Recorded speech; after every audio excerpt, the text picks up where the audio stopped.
got one over here. I always say that if I just paperclip $1 bill to the copy, no one will ever lose their copy. I don't know what $1 might not work anymore. But, truck drivers. Amazing thing about the guys who do long hauls in America. How do they stay awake at night? They've got an hour to go and they're tired and they have to get to wherever they're doing. Obviously, you can't do this in the winter in Minnesota. They open the window and they hold a $50 bill in their hand so they won't doze. Now, it's funny because with your life, you're not that careful. Yeah. But that's evidently one of the tricks. Okay. Is to hold a serious, 20 or 50 something, but they won't want to lose. And they don't. It's funny how people work. Okay. We're near the bottom of page Nun Daled, the second page of the copy. We just learned the third reason as to why it is that Simcha is the Aveda of our generation. The first reason, Ein Lanu Kayak. The second reason, we've reached a level, after all we've been through 2,000 years of Golus, so the Yidden have reached a level where they can go straight to Tshuva Ilah, upper level Tshuva Misimcha, joy. The third level, it's Erev Shabbos, after Chatzos, after midday. And what are we doing? We're preparing for Shabbos. We're not thinking about what we broke during the week. We're thinking about the amazing time that's about to come.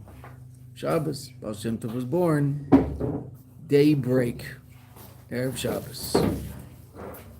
The last thing we saw was that in Igeres Tshuva, the Alter Rebbe explains that Tshuva Ilah, hi inyan is davkas rucha berucha bebechinas neshikin. Tshuva Ilah is the clinging one to the other, spirit to spirit, in the level of neshikin. What's that? Tefillah. Obviously, our desire to come close to a Kadosh Baruch Hu. Ube'ikr, but even more important, limud Torah, because limud Torah comes from above and therefore is more powerful in terms of its ability to allow us to connect to a Kadosh Baruch Hu, as the Alter Rebbe explains in the 5th parak in Tanya. Ube'ikr limud tefillah. That's what we got to last time. Pekudei Hashem Yisharim Samchei Lev. The statutes of Hashem are straight; they make the heart joyous. All right, learning Torah, Inyan and Simcha. Even though some people have this pained look on their face when they learn, but now it's true. When we concentrate, we tend to look a little serious. But the joy of connecting to the Eibishter, and if you don't understand that connection, so learn the 5th parak of Tanya. Amen.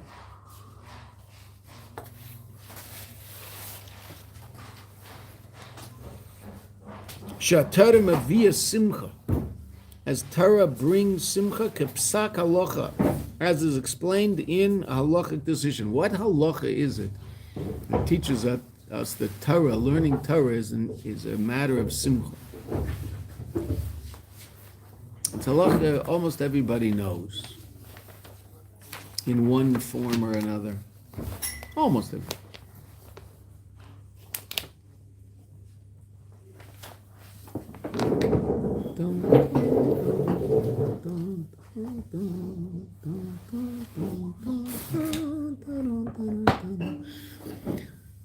An Ovel, someone in mourning, can't learn Torah. Tisha B'Av, we don't learn Torah. Why? It's Misameach. On Tisha B'Av, it's also to learn Torah, because it's something that's Misameach, and we don't do things on Tisha B'Av that are Misameach. Why? Just like someone who's in a state of mourning. Someone who's sitting Shiva can't learn Torah, to such an extent that when they say Kaddish, and they have to say the extra Kaddish on the Mishnayos that we say at the end of davening, right? You might notice that Alon says an extra Kaddish at the end. He's not in mourning, right? But he's saying Kaddish for someone. So he says an extra Mishnah at the end. Well, he should say a whole chapter, but we hear out loud the last Mishnah, and then he says a Kaddish. Well, the Ovel isn't allowed to learn those Mishnayos. That's how serious we are about an Ovel not learning Torah. So someone else at the Shiva says over those Mishnayos and says them out loud, and then the Ovel says God. Talmud Torah is Misameach. It's an Inyan and Simcha. Ubefrat, particularly al pi ma shekosev tachas asher lo yavad es zvay lokecha besimcha betuv levav. A pasuk in Devarim, in Parshas Savai. Savai has a long section of less than uplifting psukim about things that seem to definitely be the opposite of bracha. They seem to be, certainly. All the horrible things that might come upon us if we don't serve HaKadosh Baruch Hu. But interesting enough, the pasuk doesn't say this all comes as a result of the fact that we don't serve HaKadosh Baruch Hu.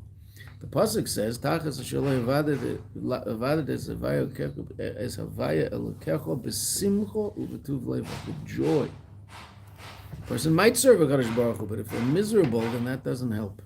V'noisef lezeh yeshna perish Rambam b'zeh. Shetzarich liyas aveda b'simcha. The Rambam explains that aveda has to be b'simcha. We're going to see the Rambam for the next few lines.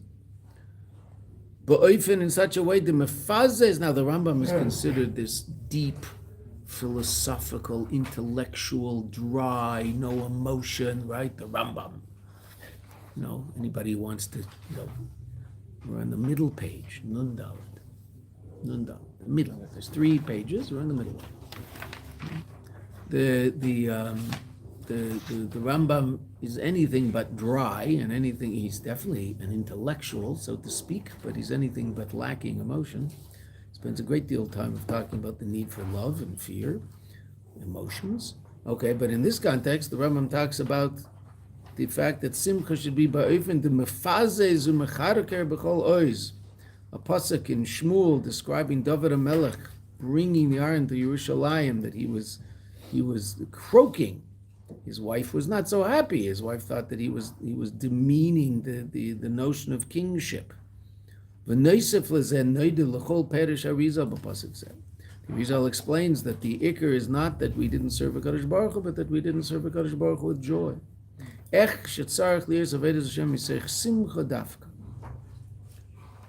In general. Right? Now, this is before the Rebbe said all this, right? The Rebbe is quoting people who long before this Maimer who say that Avodas Hashem must be b'simcha. The Rebbe is simply emphasizing that in a way that's very, very unique to our generation. But simcha is always Avodas Hashem b'simcha. Pasuk, Tehillim, serve God with joy. The greatness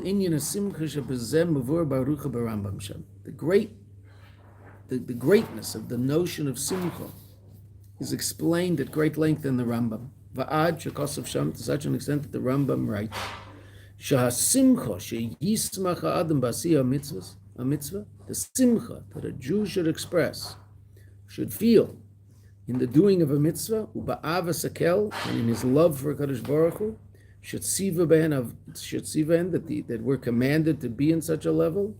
Aveda gedeli, it's a great aveda, the Rambam says. Something extremely important, but also a great aveda. That means a great service. So the Rebbe explains, what does that mean?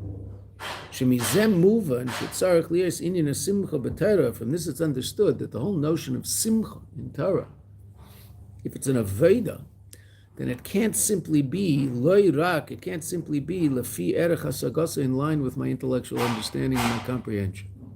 It has to be higher than that, we'll see. Why? What's it coming to teach? I don't need a Veda for simcha that's reasonable. What does that mean? So the Rebbe brings an example. Person hears good news. His daughter comes home from the, I'll just throw it out there for the 5th, the 6th Shidduch. And what does she say? We close the deal. Right? Now you know that's going to happen before she goes out on that one. The last one, you know what's happening, right? So you're ready, you've bought some cake and some mashka and some drinks, and the other couple's going to come over and you're going to say l'chaim. You already know the last one. Okay. So she comes home and she says, the one before that, she says, I think we're done. I think it's good. I think it's happening. Right? So now you have to sit and be misbained, and you have to do deep, deep meditation and contemplation in order to bring yourself to a place of joy. Is that true? If you do, you're a moron, right? Whether you're happy, why are you happy? I said, naturally, because you're happy, because you understand. Anybody understands that that's good news and that's wonderful. And it doesn't take a Veda to be happy when we hear good news. It doesn't take a Veda to be happy when something that makes perfect sense intellectually to produce joy happens. That's not an Aveda Gedela. That doesn't mean that's bad. That's amazing. It's incredible. Of course, we would love simcha like that. On the other hand, the Rambam says simcha is an unveiled educator, which means we have to find in ourselves a place beyond our intellect in order for the true sense for the true source of simcha. Because that way the simcha will be constant. Because there might be certain situations where rationally I'll describe this situation as less than positive. So perhaps my reaction won't be besimcha. Simcha is a level of tapping into our neshama where it's completely and totally connected to a Kadosh Baruch Hu, so there's no darkness. And that's an Aveda Gedola. The most extreme example I've ever heard of it, I mean, maybe not the most, there might be a few other stories like this, but the story that always pops into my mind when I think about this is Rav Mendel Futafas, his wife, and he lost 4, 5, 6, I don't know how many children very early after childbirth. There was some problem every day, and they passed away. Rav Mendel asked the Eibishter for a bracha and said in the schus, this is also interesting, in the schus that I never left the Verbringen early, let our next child live. That's what he asked. I never left the Verbringen early, that's what he said. Well, okay. So they Taka had a boy and a girl. The girl grew up, got married, had some children, I don't know how many, passed away in an accident. And Mendel was heard at the Levaya as he was walking behind his daughter, saying to himself, Mendel, Simcha, Mendel, Simcha, Mendel, Simcha. That's real. It's almost too real. Like you can't imagine how anybody can be there. But if you see Elokus in everything, so then somehow you'll see it there. Also, how, I don't know. We don't know things like that. And that's not that we're challenging ourselves to be on that level. But when we tell stories like this, we tell stories like this to appreciate that there is such a level. The fact that I'm not there doesn't mean there's not such a level. Right? Some people get very upset about these stories, but the story isn't about them. It's about Mendel. Right? Some people, the story isn't about me. It's about him. And he is that way. I'm not that way, okay? But at least, hopefully, I can appreciate that that's the way to be. How do you get there? I don't know. That's called a Veda Gedela. That level is really is quite an astounding level, right? But Sansa Rav, after being beaten up by a Nazi in the camps, he was lying on the floor bleeding, and he was smiling. He was bothered, the Nazi. The Nazi asked him, why are you smiling, you stupid Jew? I just beat you up. What did he say? I'm so happy I'm me and not you. I could just as easily be you. Be a Nazi. What a disgusting thing to do. I'm a Yid, so you beat me up. So I'd rather be a Yid beaten up than you doing the beating up.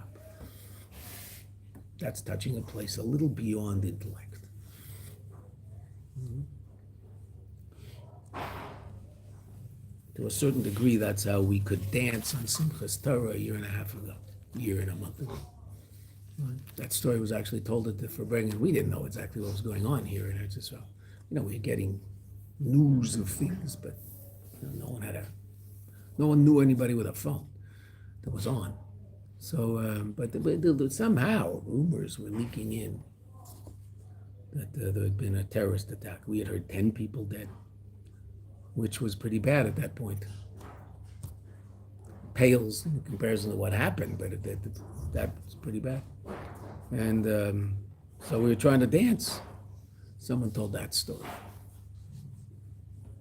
I'd rather lose as a Yid than win as one of them.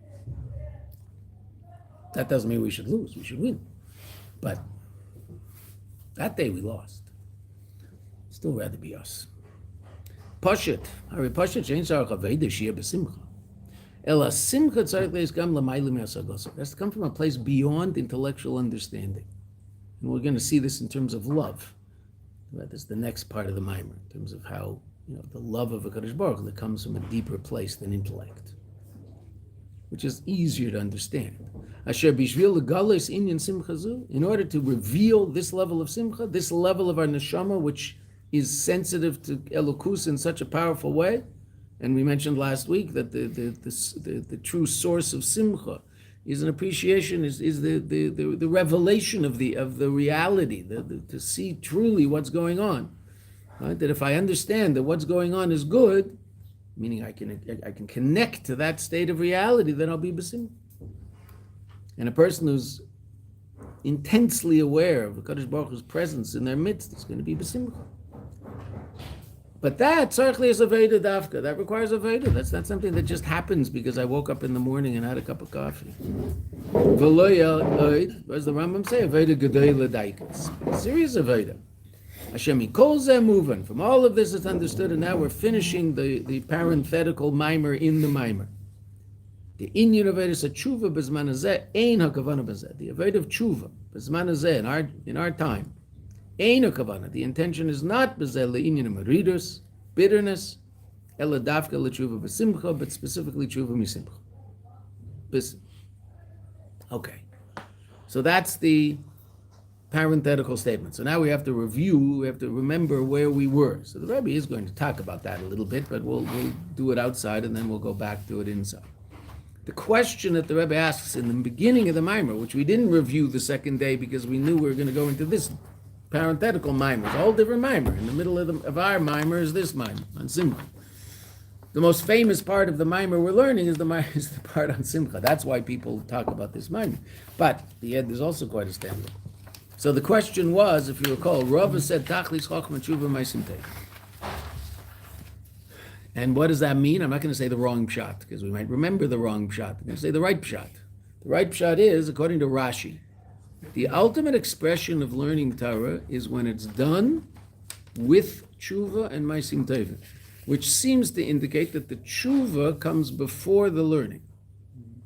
Right? With tshuva. I mean, I've already done tshuva, and then my learning is the ultimate expression of learning.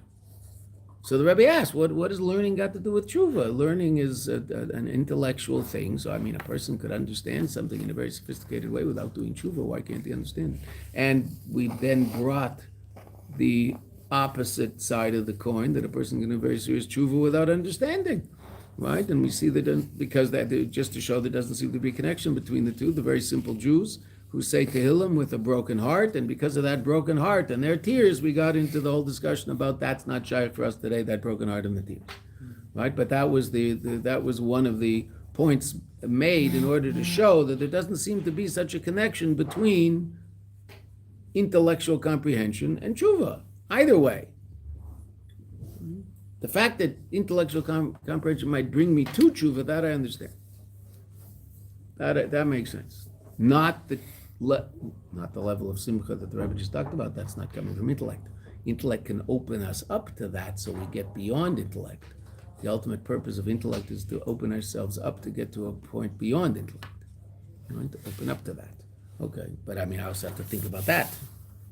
If I don't understand that there's something beyond intellect, then I'll never challenge myself to go there.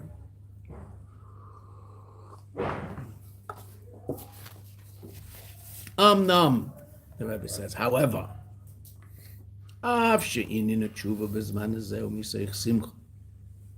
even though our tshuva is miseich simcha, which we've just explained, adayin ain't a moving. It's still not understood. That Rashi Davis there ain't a moving. It's not understood. Mahu tachlis chachma tshuva maisim tevin. What does Rava mean when he says what he says, according to Rashi? Tachlis chachma tshuva maisim tevin.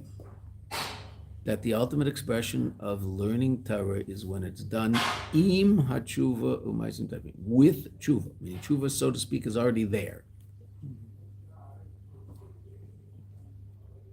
Ki zeh masha tshuva ilah. That which we just mentioned very quickly. The Rebbe didn't discuss it. We will understand it more now. Zeh masha tshuva ilah, upper level tshuva hi al yedei limud Torah, v'simcha de limud Torah. The fact that tshuva ilah, the higher level of tshuva, which is the tshuva misimcha, which we just talked about, comes through learning Torah and the simcha of learning Torah, appreciating the elokus of learning Torah. It's interesting. We just finished in Tanya yesterday. We're starting again another letter to a great Rav who has lost a loved one. But we just finished the part where the Alter Rebbe explains the connection to a tzaddik and how the tzaddik is found in the world after his passing, even in a more powerful state than before his passing. And to whom is that? So that's to his Talmidim, more than anybody else. That's the Rebbe explained in yesterday's Tanya. Okay. So obviously he's talking to students of a particular Rav and how he's powerfully involved in their lives and helping them in any and every way that he can to accomplish what it is that they have to accomplish in Elam Hazeh. Okay. So there's a lot of tzaddikim who have passed away in the history of the Jewish people. Right? So the Rebbe, of course, was talking to the students of Menachem Mendel Haradoker. Now, today we started the Rebbe talking to the family of Rabbi Yitzchak Berditchev. Yes, you have a particular Rebbe. That could certainly be the case. But if you learn Torah the way the Rebbe this was what hit me yesterday learning Tanya. If you learn Torah the way the Rebbe is describing learning Torah in this, even the Rebbe's not getting into a whole long discussion about it, right? But Torah Mesimcha. So then, who becomes, in a very real way, not exactly like your relationship with a particular Rebbe who's your Rebbe, okay? Not like the Lubavitcher in this generation whose Rebbe is our Rebbe and that has a very incredibly powerful relationship with that person and that idea and that relationship, okay, Beseder. But who are Rav and Abaya? They're your Rebbe. Who's Rabbi Shimon? It's your Rebbe. Who's Rabbi Yeshua? Sure. What do you live with? Rava and Abaya and Rabbi Shimon and Rabbi Yehuda. Who are you living with all day? These aren't mythical creatures. These are actually human beings. These are big tzaddikim who opened up the Torah for history. Right? So if we learn Torah in the proper way, then they're also our Rebbeim. So they're also up there in how the Rebbe describes where a tzaddik is and what he's able to accomplish. It's really quite astounding in yesterday's time. So they're there also. And what might they be doing? This isn't the reason we learn Torah, so they'll help us out, but they certainly will help us out if they're taka our Rebbeim. Right? Three young Yeshiva students came to the Frierdiker Rebbe once. He was a little tough on them, so I'm sorry about that. It's a tough story, but we can take the lesson from it. They came to the Rebbe and they said they wanted to be his Chassidim. The Rebbe said, when you're sitting and learning a Mishnah, is Rabbi Akiva and Rabbi Yishmael and Rabbi Yehuda and Rabbi Shimon, are they sitting at the table with you? If not, you can't be my Chassid. Now, I think he was, picking on them. I don't know whether that's necessarily the Rebbe just kicked us all out of the club. But that's pretty real. Rav Soloveitchik said that when he sits and learns Torah, Soloveitchik, the great Litvische Rosh Yeshiva, he was a Rosh Yeshiva in Yeshiva University. He was from the great Soloveitchik dynasty of learners. I mean, they were, some of the greatest Torah in the last 200 years. Niglas come from the Soloveitchiks, Rav Chaim, Brisker Rav, etc. So Chaim Brisk was his grandfather. When he used to teach class, he wouldn't say Rav Chaim Brisk says. He says grandfather says. He taught in English. He taught in Yeshiva University. So he wrote books about things. He wrote a book about the halachic man, right, which is really theoretically showing the difference between his way of looking in Chassidim. But okay. He described what it means to sit and learn Torah. He said when he sits and learns Torah, and he wasn't saying anything great about himself, he was just saying this is what learning Torah is. He sits and learns Torah. So Rashi's on one side, Taisvus is on the other, sitting at the table with him. He's learning the Gemara, and who's sitting with him? Rashi, Taisvus, the Rishonim, and then at the other end of the table, at the head, who's sitting at the head? So he's a brisker. The Rambam's at the other end of the table, sitting at the head. That's what it means. He says that's what he experiences when he's learning Torah. He's sitting at a table with all the Rishonim learning a sugya. He had an interesting upbringing. He grew up, the part of his time he was in his grandfather's house with Chaim Brisker, who used to teach a class in the house once a week. And he tells a story that, he told the story, he's no longer in Elamazah, that he was a little boy and his mother told him that he had to go to sleep. But how would his grandfather's shir work? The grandfather would teach a piece of Gemara and learn the Rambam, and then learn the other Rishonim, and see how the other Rishonim disagree with the Rambam and learn things in a different way than the Rambam. And then at the end of the shir, the Reb Chaim would show how the Rambam's understanding answers all the questions in the best way. He was a Rambamist. So he said to his mother, I can't go to sleep. She said, why not? Grandfather hasn't saved the Rambam yet. That was his youth. Okay, you grow up like that, so yeah, you're probably going to learn Torah in a slightly different way than the rest of us. Okay, but that's what it is. And that's obviously mamish misameach. You're sitting at a table with Rashi, Tosfos, and the Rambam. I would think that's a pretty joyous occasion. One of the reasons why it's so important to learn Torah b'simcha is Torah is one of the mitzvahs, right? And you're supposed to do mitzvahs with joy. Pekudei Hashem Yisharim, the statutes of Hashem are straight. Inyana Aveda Dafka. V'im Kain, therefore, we still have to understand. Tzarich lavin, a kesher, the chokhmah of Havana v'asaga. What's the connection between these three different words of intellectual achievement, right? Well, chokhmah is just the basic intellect itself, wisdom, the ability to understand something. Havana is the understanding of it, actualizing that potential. And hasaga is the comprehension of it, a deeper, fuller understanding. Iminyan tshuva, what's the connection with that and tshuva? Ad tshuva itachlis chokhmah. Until tshuva is tachlis chokhmah, which again doesn't mean that it leads to chokhmah. It means that without tshuva, I can't express chokhmah in the most powerful way. Valderach zet tzarich lahavin a kesher to chokhmah in ma'asim tevim. So to chokhmah in ma'asim tevim, good deeds. Shehema mitzvahs. Bekudei Hashem Yisharim, b'pashtus. Simple pshat in Bekudei Hashem. The pshat in the pasuk says Bekudei Hashem Yisharim v'samchei leiv. The statutes of Hashem are straight and they make joyous the heart. So the simple pshat is we're talking about mitzvahs. Bekudei Hashem, the statutes of Hashem. The drasha is that we're talking specifically about Talmud Torah, and that's how we learn that an unveiled, that one in mourning can't learn Torah. But the Rebbe says that Bekudei Hashem Yisharim b'pashtus. Simply, the simple pshat is Bekudei Hashem, statutes, laws, mitzvahs. There also seems to be a connection between chokhmah and that. Lama tachlis ve'ikar chokhmah v'avana v'asaga heima ma'asim tevim. And now again, it's not that. Well, let's translate that first. Why is it the ultimate expression in the ikar of chokhmah and these three different words of intellect again? Chokhmah, avana, v'asaga, wisdom, understanding, and comprehension are good deeds. If a person doesn't do good deeds, he can't understand something. There's all sorts of smart, nasty people, aren't there?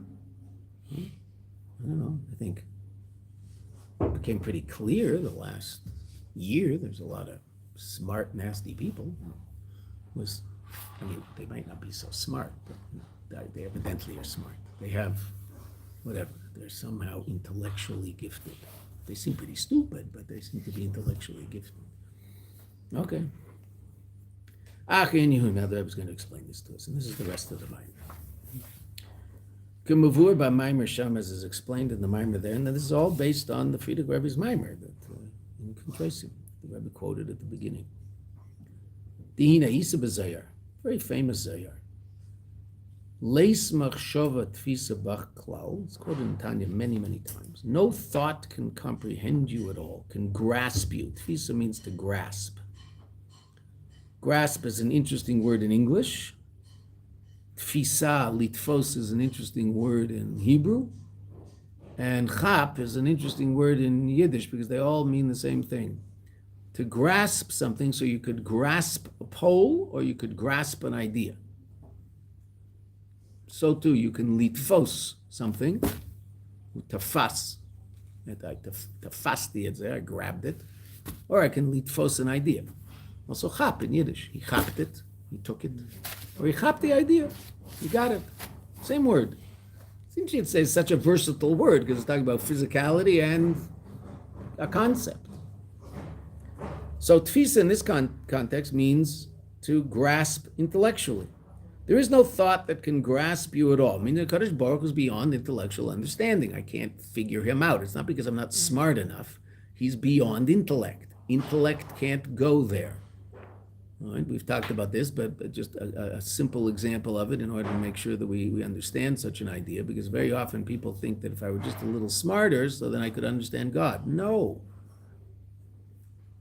There are certain aspects of reality that cannot be understood by intellect. I think we talked about this before. I'm going to throw one line out and then we're going back to the mimer. You can't explain intellectually the color orange to a person who was born blind. It's not an idea. It's a visual experience. Different. It's not higher or lower, it's just different. Intellect doesn't go there. Once I've seen, so then I can discuss color with my intellect.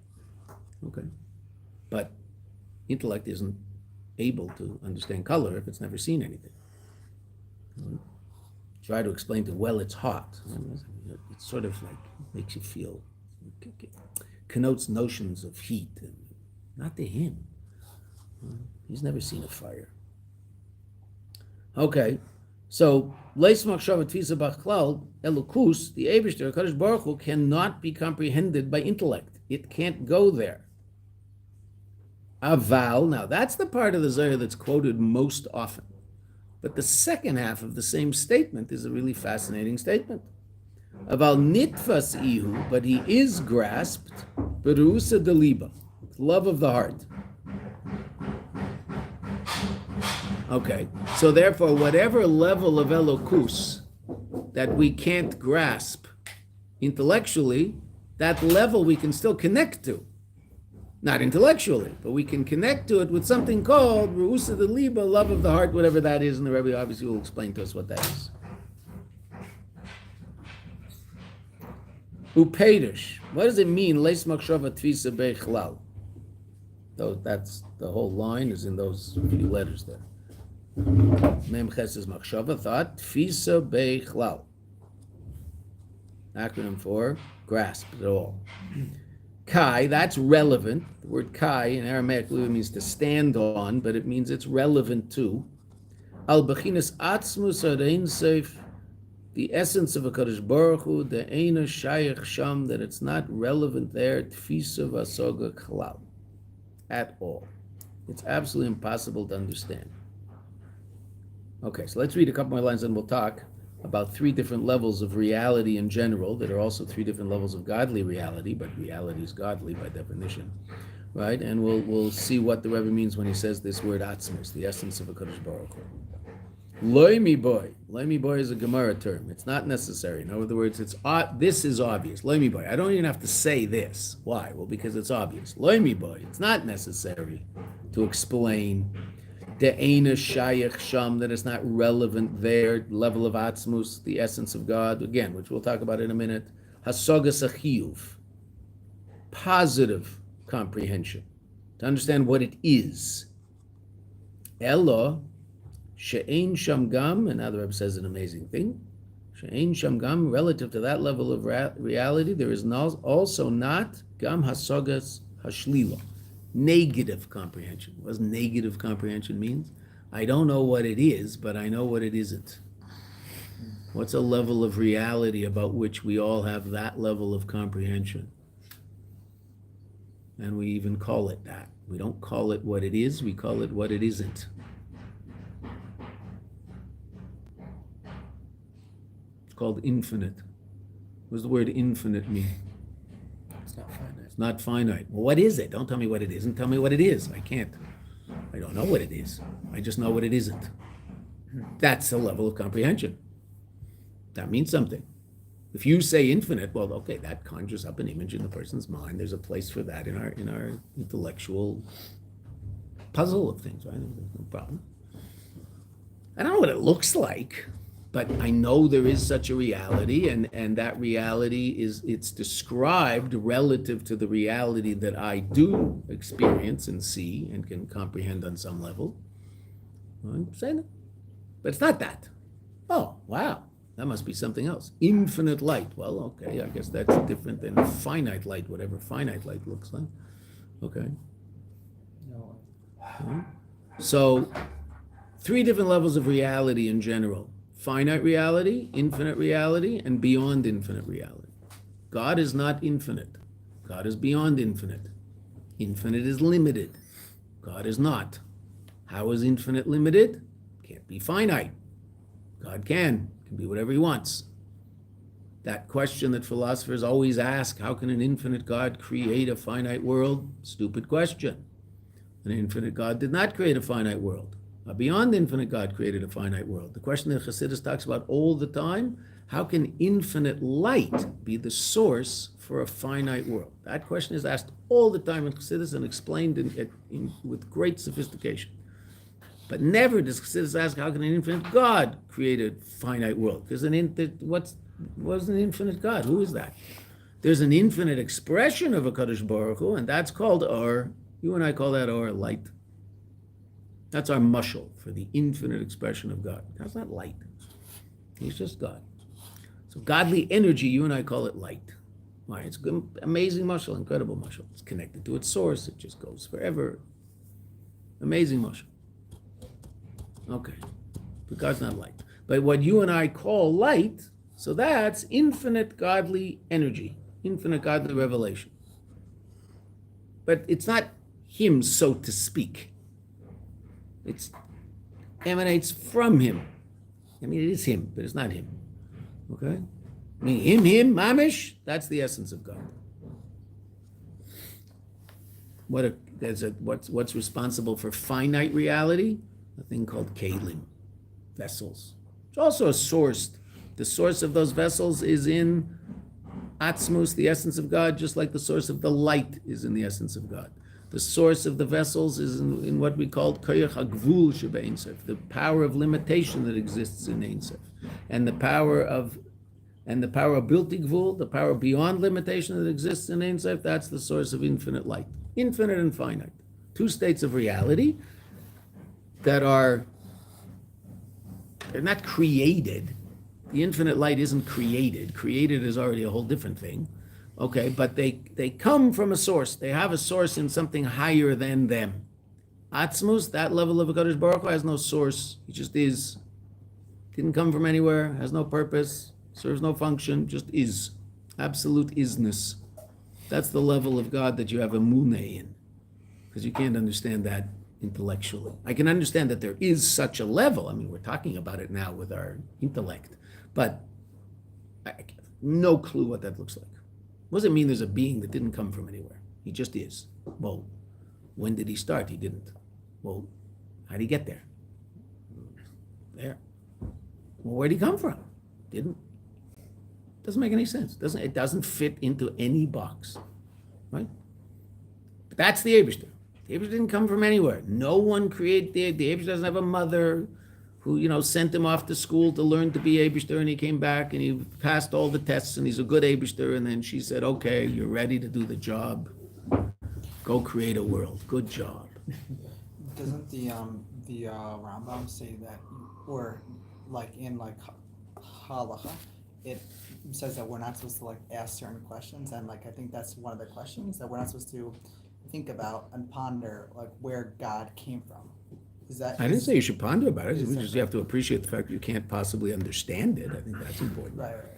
Well, we're not going to ponder it because there's nothing to ponder.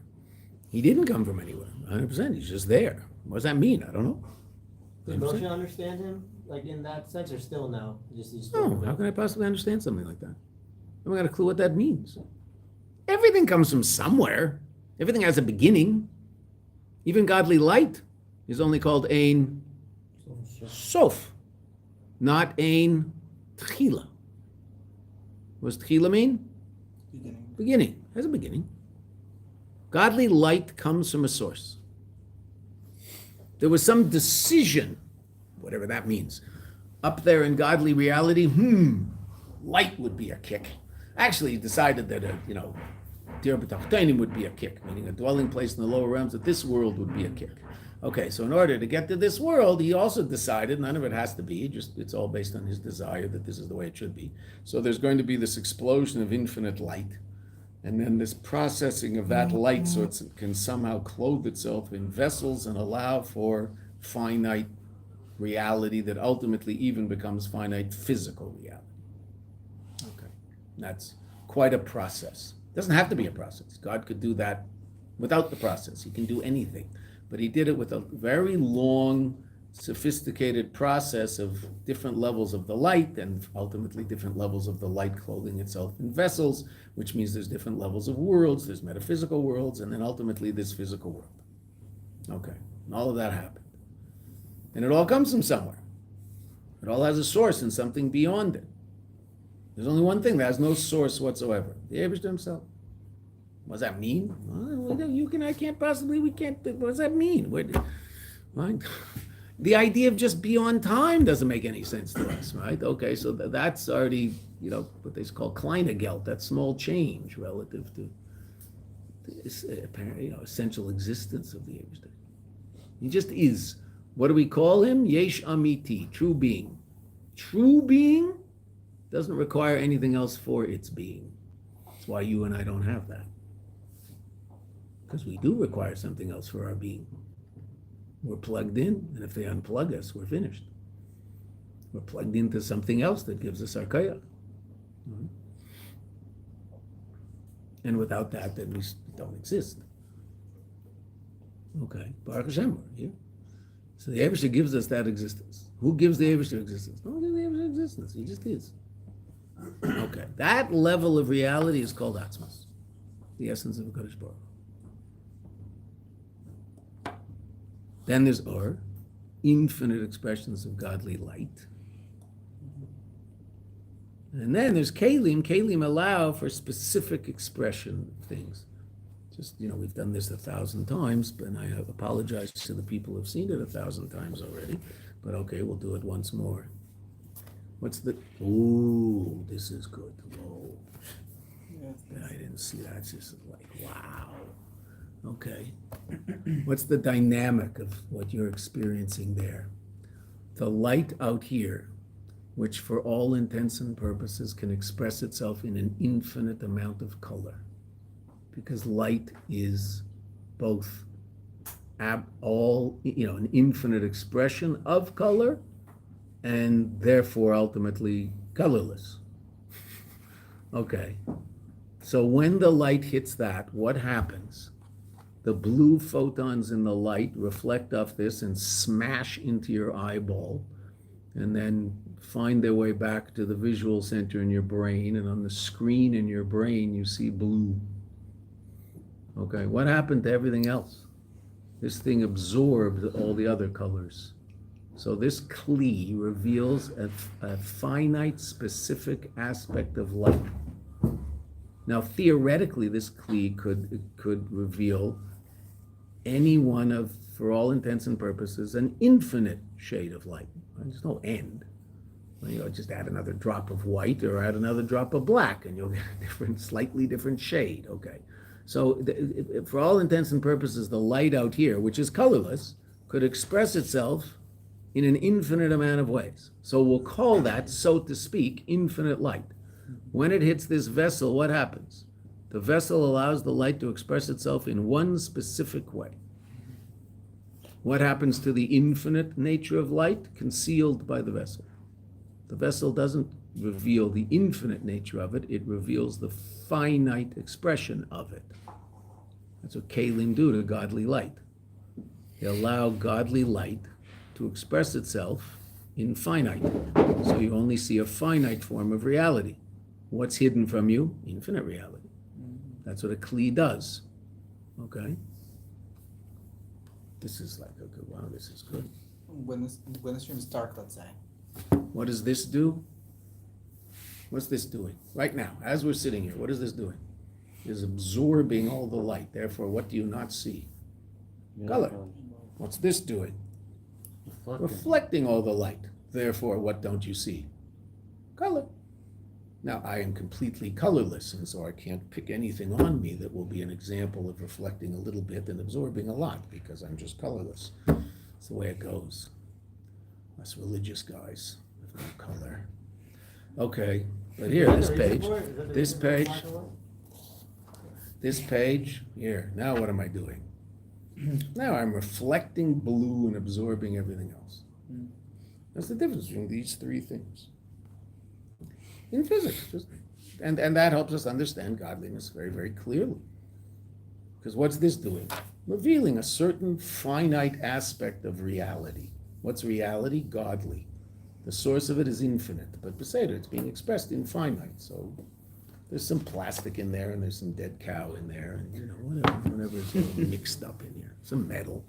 It was mined out of the ground with probably some poor child. Right? That's how you and I experience reality. Okay, so there's three different levels of it. Finite, infinite, that's all there is. There's nothing else. So relative to Elokus, there's Kalim or an Etzem. Relative to reality, how you and I describe it, there's finite reality, infinite reality, and most people don't go to the next level because Chassidus opens it up to us. Essential reality, what's that? The essence of HaKadosh Baruch Hu. The Eibishter himself, Mamish. Okay. And interesting enough, that level of Yesh, it's called Yesh Amiti, true being. What emerges from it, that incredibly powerful infinite light that would obliterate us so completely, we'd be gone in a macro instant. That, what's it referred to relative to its source? Ayin. Non-existence. Wow. Why? Because relative to where it came from, it has no existence. Why? Because it only exists by virtue of where it came from. It has no existence by virtue of itself. What's existence, mamish, with a capital E? I don't need anything else. I mean, you and I all do, but I'm saying that level of reality doesn't need anything else for its existence. It is completely self-generated. That's ultimate existence. Interestingly enough, which is not our discussion now, but we'll get to it at some point. Interesting enough, what's unique about our experience down here in Eilam Hazeh, and why are we the place where that level of reality will ultimately be revealed? Because even though it's not true, what do we experience in this world? I seem to experience that I exist by virtue of myself. I don't, but I experience that. The very fact that I could experience that means, on a very, very powerful level, that the source of my existence, almost directly, is that level of God that exists by virtue of itself. Because I can experience that. Angels can't. Angels don't experience that. Certainly levels of godly light don't experience it. The light in this room doesn't experience itself as separate from the bulb in the ceiling, right? It's just an expression of that. And if I disconnect the light from its source, it ceases to be. And it knows that. There is no light in that book. That's why light is such a good mushal. Physical reality, it's still in there. I'm disconnecting it from its source. No, I'm not. I can't. If I disconnect this from its source, I can't. But were this to be disconnected from its source, it would just disappear in my hand. Gone. Poof. Wouldn't leave dust on the ground. Nothing. Poof. Out of existence. Which never happens in the world, right? Because you don't, relative to physical reality, it can't destroy matter. It just turns into something else. Right? It's all there. Whereas if the Eibishter wants this to cease to exist, boom. If you ask a chassid, the Eibishter wants to get rid of the world, so God forbid. So what would he say? Okay, so poof, no world. What might someone else say who hasn't learned these things and hasn't thought about it too much? Oh, he'd blow it up. Blow it up. He blows it up. There's still stuff around, right? It doesn't blow up. There'd be a big explosion and the world would blow up. No. It would just be, again, that macro moment where there was a world and it's gone. Poof, not there. No, as if it was never there, nothing, right? No residue. Why would there be residue? Right? But the Eibishter doesn't want to do that. He's invested in this place. He likes it. Okay, let's go a little further. So that's the level of elokus that we can have no comprehension in whatsoever. Negative comprehension, light.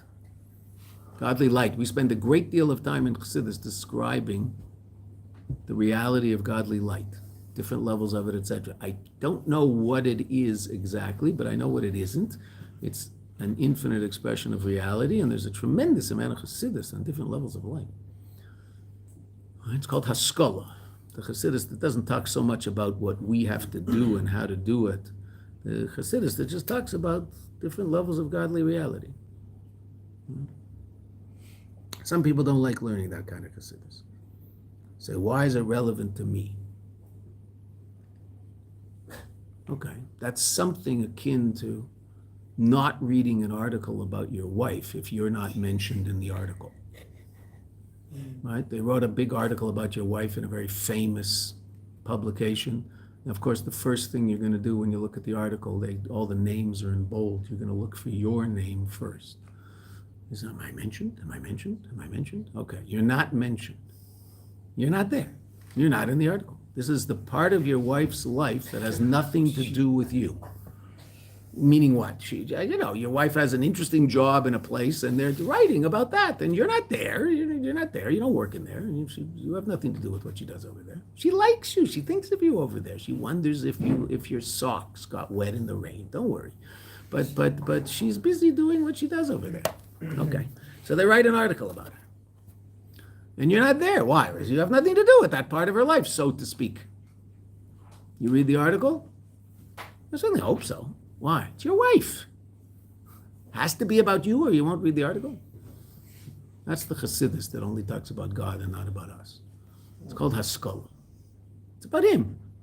You read it, look for yourself. You're not there. It doesn't talk about Nefesh Bahamis, doesn't talk about learning Torah, doesn't talk about davening, doesn't talk about tshuva, doesn't talk about anything. It just talks about different levels of godly reality.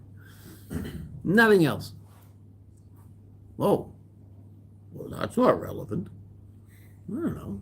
If he's my God, it is.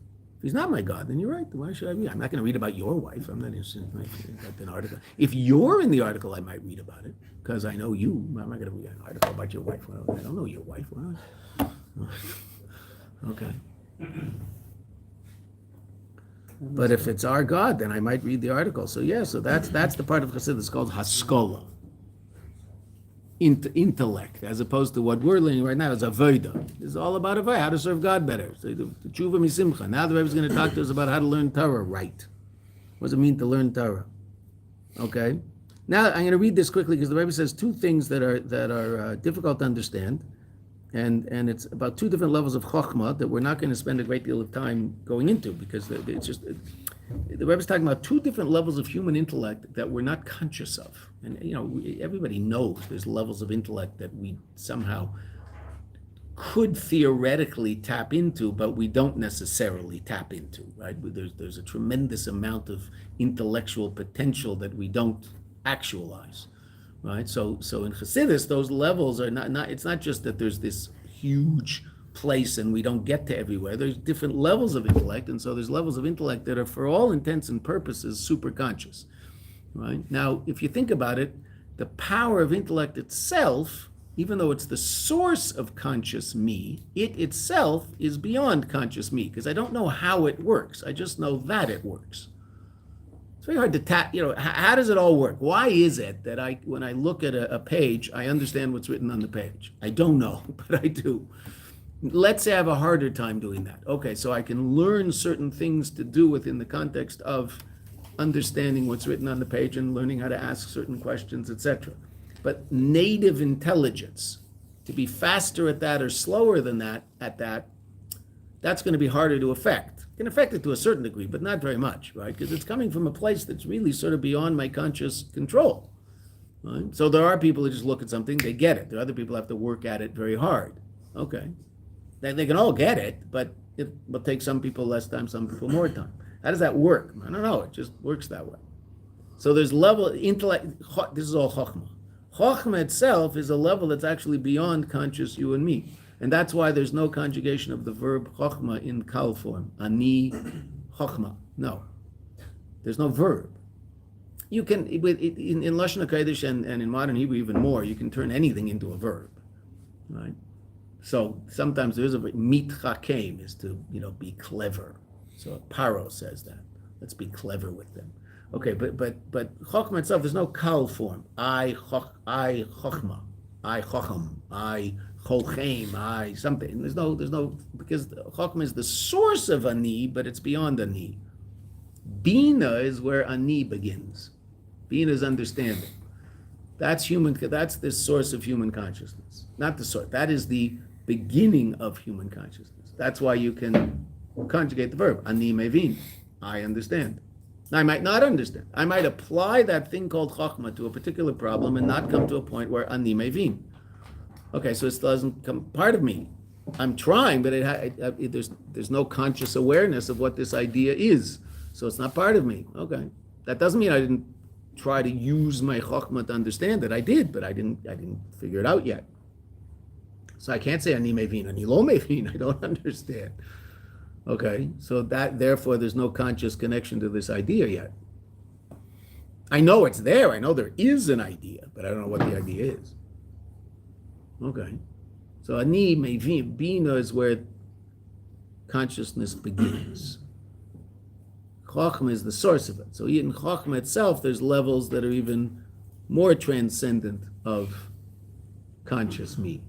Okay, and we're not going to go into it now. We'll see this first thing tomorrow morning. That's what the Rebbe talks about. The word machshava actually relates to two different levels of seichel, of intellect, of chokhmah, that are beyond our general conscious experience.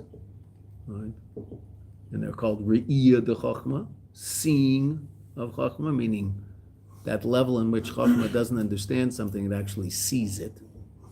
Right? And hanacha sichlis, what we might call an axiom, something that's, the sense of clarity and understanding so that it's self-understood. Okay, so I was going to explain that the word machshava relates to those two levels, and even those two levels of chachma, even those two levels of our intellect, as powerful as they are, they also can't comprehend atzmos. That's what we'll see next, and then we'll see, okay, well, then what does it mean? Aval nitfas iyu berusa de liba, but he is comprehended, grasped with love of the heart. Because whatever level it is, we're saying that machshava doesn't grasp. The second half of the statement says, but that level is grasped berusa de liba. How's that? Okay, we'll see that tomorrow. That's right. Yeah. It's a faithful approach to finite, where it's not really into the infinite. But it's above the finite, it's continuous. Yes, it's true.